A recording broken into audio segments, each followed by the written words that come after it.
जय हिंद दोस्तों। तो हम लोग पढ़ रहे हैं cell cycle and cell division के बारे में। तो हमने पिछले लेक्चर में इंटरफेज को कवर कर लिया था। अब आइए हम लोग इंटरफेज के आगे की अवस्था को जानते हैं।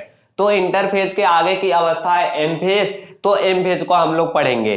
तो आइए इसको पढ़ने से पहले हम लोग ये जान लेते हैं जो डीएनए जो क्रोमोसोम होता है उसका निर्माण कैसे होता है और क्रोमोसोम की संरचना कैसे होती है। क्योंकि क्रोमोसोम जो होता है वह सेल के कोशिका के केंद्र में पाया जाता है। तो आइए हम लोग इसके क्रोमोसोम के संरचना के बारे में जान लेते हैं। तो जो हमारा क्रोमोसोम होता है वह मिलकर के बना होता है DNA plus histone protein. DNA का फुल फॉर्म होता है डीऑक्सीराइबोज न्यूक्लिक एसिड। तो यह डीएनए प्लस हिस्टोन प्रोटीन से मिलकर के बना होता है। DNA plus histone protein. अब यह लिपट करके क्या बनाएगा, यह बनाएगा न्यूक्लियोसोम। न्यूक्लियोसोम। अब यह न्यूक्लियोसोम आगे लिपट करके बनाएगा सोलेनॉइड। आगे लिपट करके बनाएगा सोलेनॉइड। अब यह सोलेनॉइड आगे लिपट करके बनाएगा क्रोमैटिड। क्रोमैटिड। अब यह क्रोमैटिड जो है यह फिर से जुड़ेगा नॉन हिस्टोन प्रोटीन के साथ। नॉन हिस्टोन प्रोटीन के साथ जुड़ेगा तब जाकर के क्रोमोसोम के निर्माण होगा। नॉन हिस्टोन प्रोटीन के साथ जुड़ेगा अब जा करके क्रोमोसोम का निर्माण होगा। क्रोमोसोम।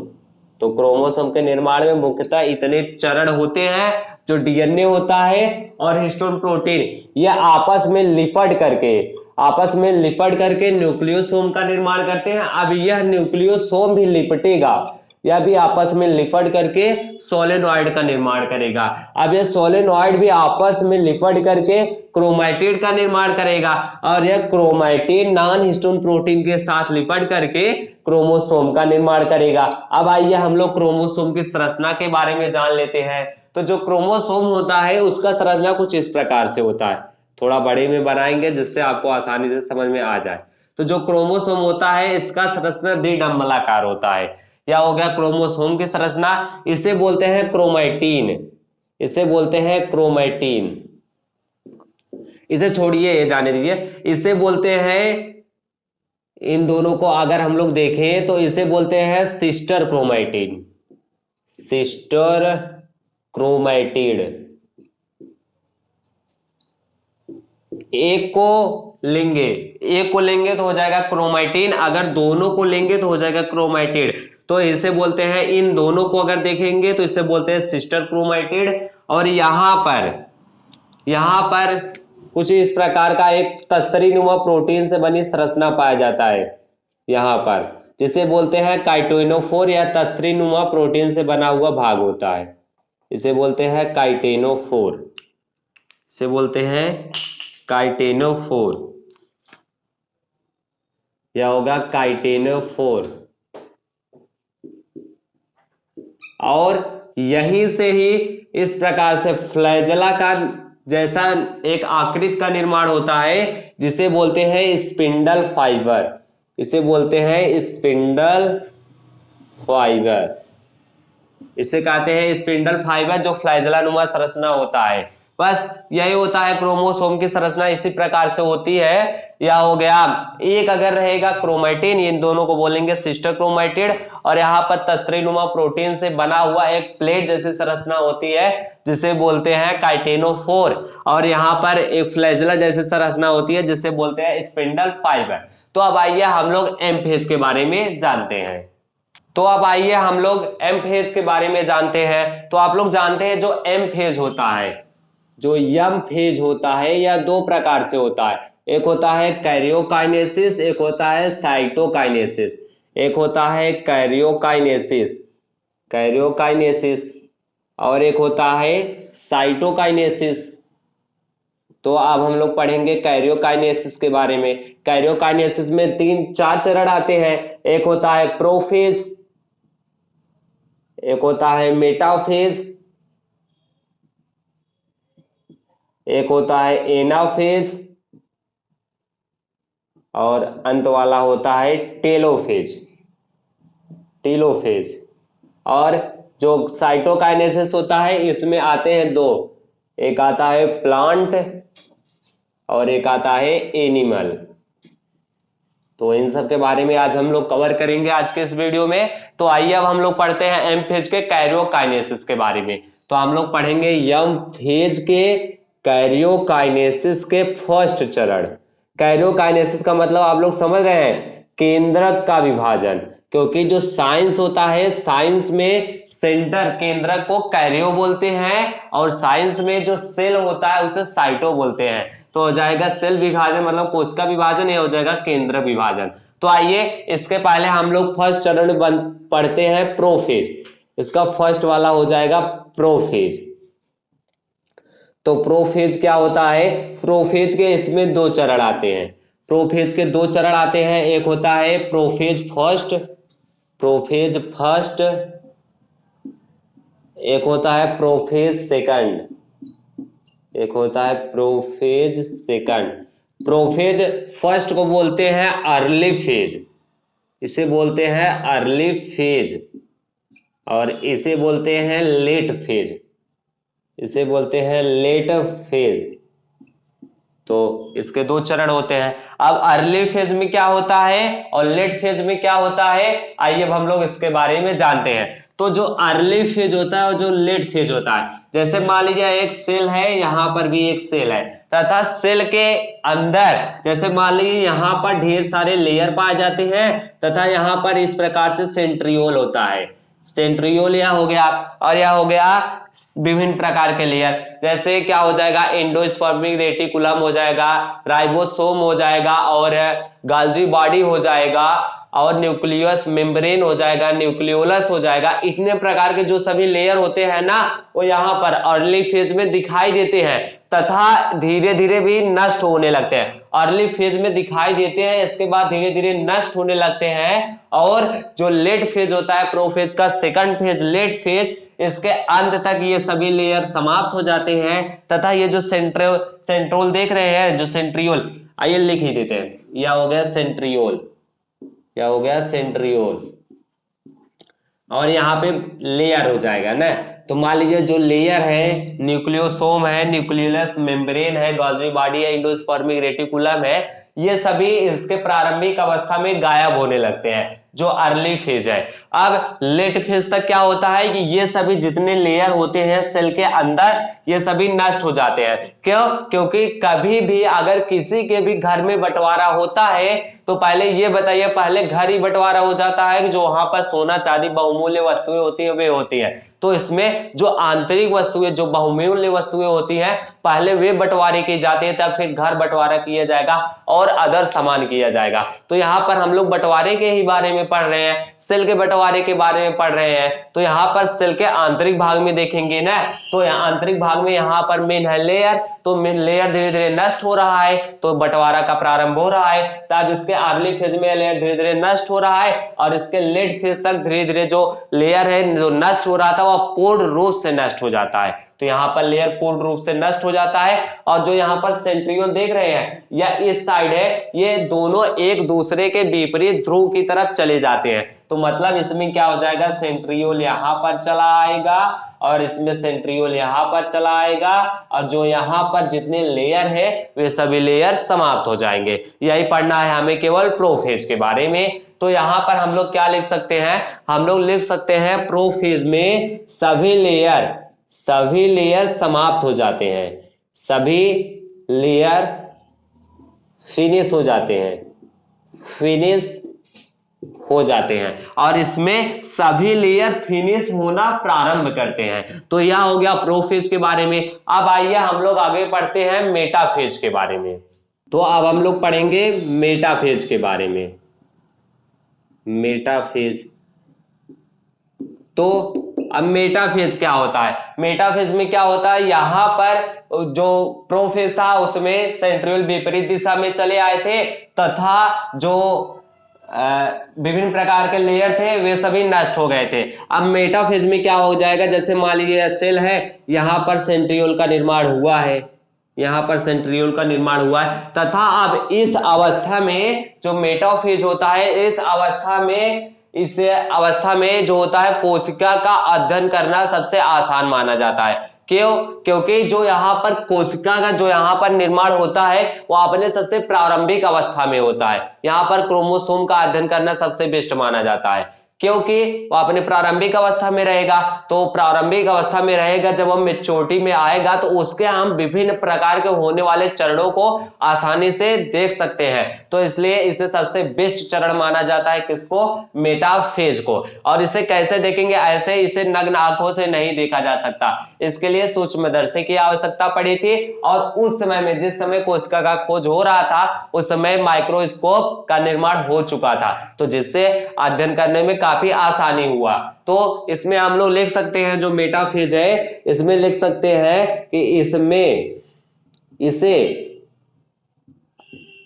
अध्ययन करने का सबसे अच्छा चरण माना जाता है। अध्ययन करने का सबसे अच्छा चरण माना जाता है, सबसे अच्छा चरण माना जाता है। और हम लोग दूसरा इसमें लिख सकते हैं कि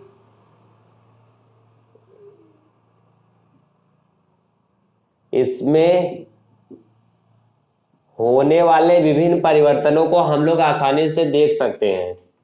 होने वाले विभिन्न चेंजेज को हम लोग देख सकते हैं, चेंजेज को देख सकते हैं, सी कर सकते हैं। तो बस यही होता है मेटाफेज। अब मेटाफेज के प्रारंभिक अवस्था में यहाँ पर क्रोमोसोम का निर्माण होना दिखाई देता है। तो प्रारंभिक अवस्था में जैसे मान लीजिए क्रोमोसोम कुछ इस प्रकार से इसमें पड़े रहते हैं। एक क्रोमोसोम हो गया, ये दो क्रोमोसोम, मान लीजिए हम लोग दो क्रोमोसोम को ही लेकर पढ़ेंगे। तो यहाँ से इसका क्या हो गया? या स्पिंडल फाइबर हो गया, यहाँ से इसका स्पिंडल फाइबर हो गया। तो मेटाफेज के प्रारंभिक अवस्था में, मेटाफेज के प्रारंभिक अवस्था में ये ऐसे बिखरे रहते हैं। और इसके अंतिम अवस्था तक, इसके अंतिम अवस्था तक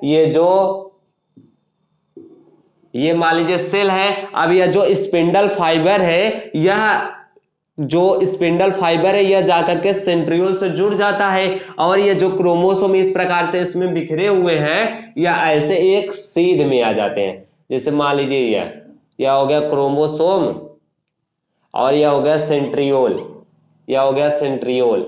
और सेंट्रियोल से जो यहाँ पर होता है, यहां से निकला होता है स्पिंडल फाइबर, इस प्रकार से यहाँ पर जाकर के जुड़ जाता है। तथा यह जो ऐसे इस प्रकार इसमें बिखरा हुआ था, इसमें पूरा साइटोप्लाज्म भरा हुआ है, कोशिका द्रव्य इसमें भरा हुआ है। तो अब क्या हो जाएगा कि अब यह एक सीध में आ जाएगा और जो स्पिंडल फाइबर है यह जाकर के सेंट्रियोल से जुड़ जाएगा। तो यह क्या हुआ? यह हो गया स्पिंडल फाइबर, यह है स्पिंडल फाइबर। अभी हमने जो क्रोमोसोम की संरचना के बारे में पढ़ा। और यह क्या हो जाएगा? यह हो जाएगा सेंट्रियोल, यह हो जाएगा सेंट्रियोल। तो बस यही होता है मेटाफेज में। यहाँ पर क्रोमोसोम बिखरा रहेगा, यहाँ पर एक अवस्था में एक सीध में यहाँ पर व्यवस्थित हो जाएगा और इसका जो स्पिंडल फाइबर है वह जाकर के सेंट्रियोल से जुड़ जाएगा। तो अब आइए हम लोग पढ़ते हैं एनाफेज के बारे में। तो अब आइए हम लोग इसमें तीसरा पढ़ते हैं, जो है एनाफेज। एनाफेज, तो एनाफेज में क्या होता है आइए जानते हैं। हमने क्या पढ़ा? प्रोफेज के बारे में पढ़ लिए, मेटाफेज के बारे में पढ़ लिए, अब पढ़ेंगे एनाफेज के बारे में। तो अभी हमने मेटाफेज के बारे में क्या पढ़ा कि यह सेल है और सेल के अंदर यहाँ पर जैसे मान लीजिए, अब आइए इसे कलर वाला बनाते हैं ना।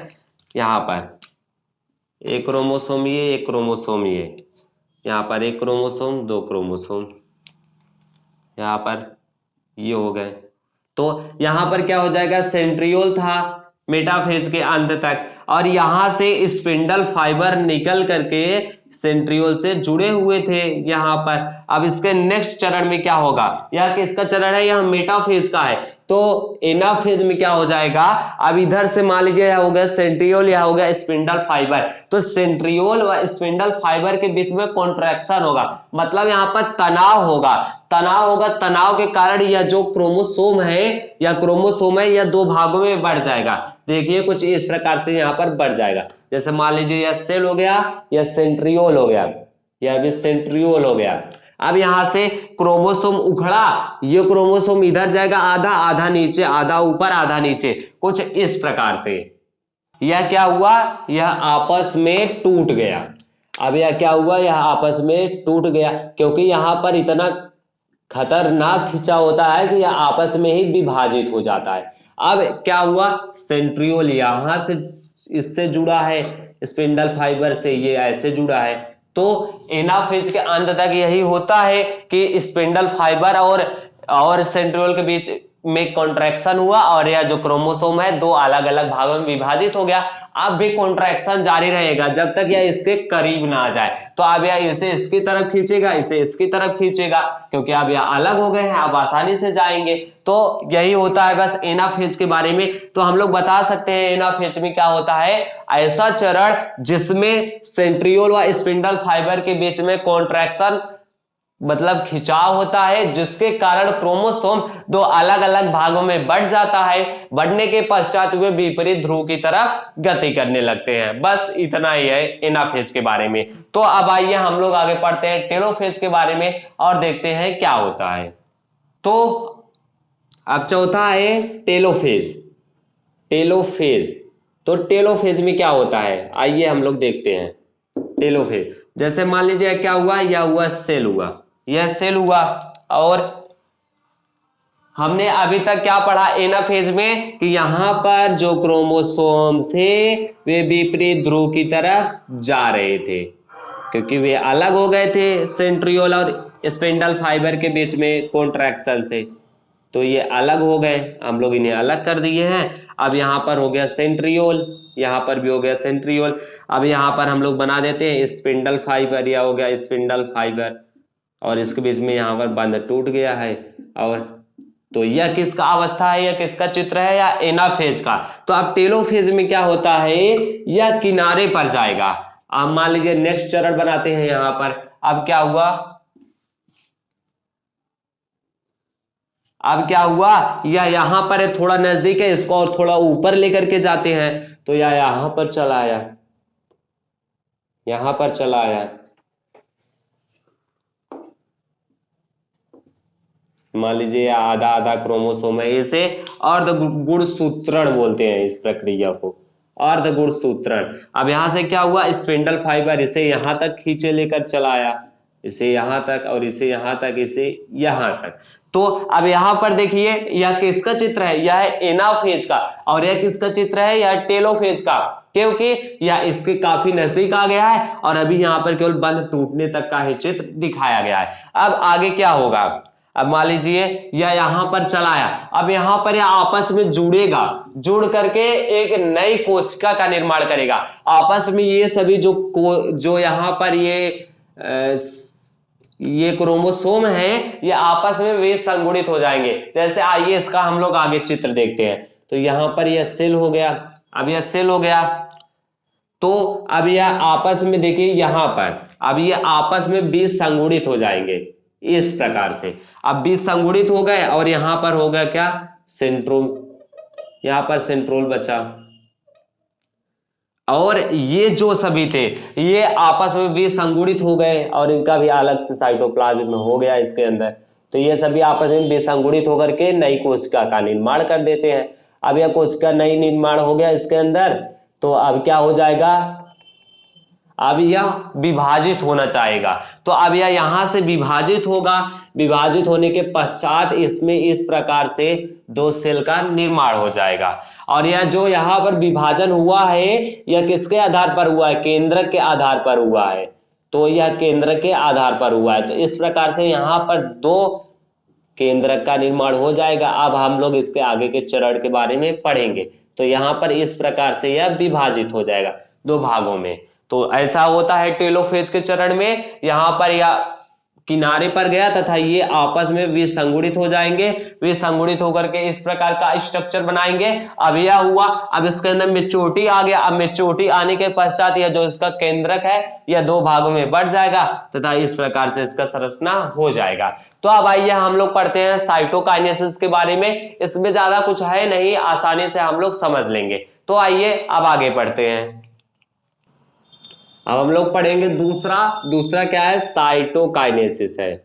साइटोकाइनेसिस, साइटोकाइनेसिस मतलब कोशिका का विभाजन, कोशिका का विभाजन। तो पहला इसमें क्या है, प्लांट है, पहला है प्लांट, दोनों को साथ लेकर के पढ़ते हैं। और दूसरा है एनिमल, इसको रोमन में कर लेते हैं, वह सेकंड फर्स्ट।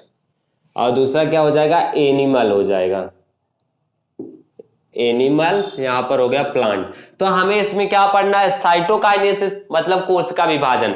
तो आइए ये देखते हैं, जो प्लांट है, जैसे मान लीजिए यह प्लांट का सेल है और यह एक एनिमल का सेल है, तो यह इसका क्या हो गया, सेंटर हो गया, और यह इसका क्या होगा, यह सेंटर हो गया। तो अब यह देखना है यह विभाजन कैसे होगा, इसमें कैसे होता है विभाजन। तो जो प्लांट होता है ना, उसमें कोशिका का जो विभाजन होता है वह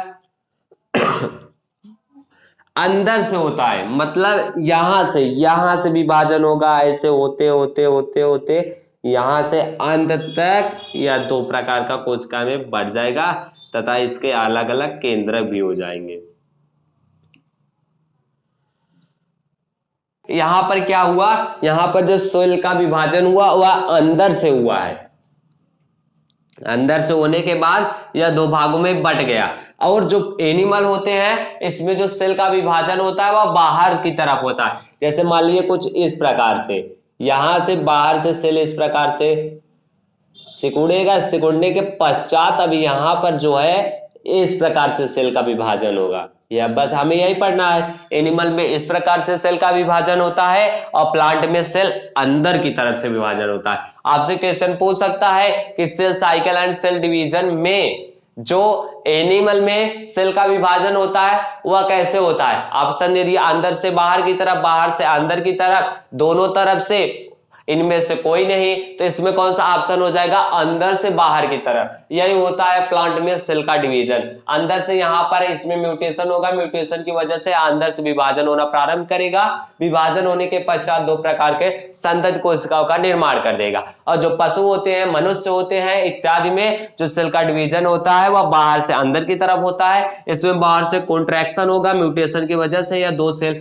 जो दो संतत कोशिका में विभाजित हो जाएगा। तो दोस्तों बस आज का वीडियो यहीं तक। आई होप वीडियो आपको समझ में आया होगा। वीडियो समझ में आया होगा तो वीडियो को लाइक कर दीजिए, और अगर आप चैनल पर पहली बार आए हो तो चैनल को सब्सक्राइब कर दीजिए। मिलते हैं आपसे नेक्स्ट वीडियो में, तब तक के लिए जय हिंद, जय भारत।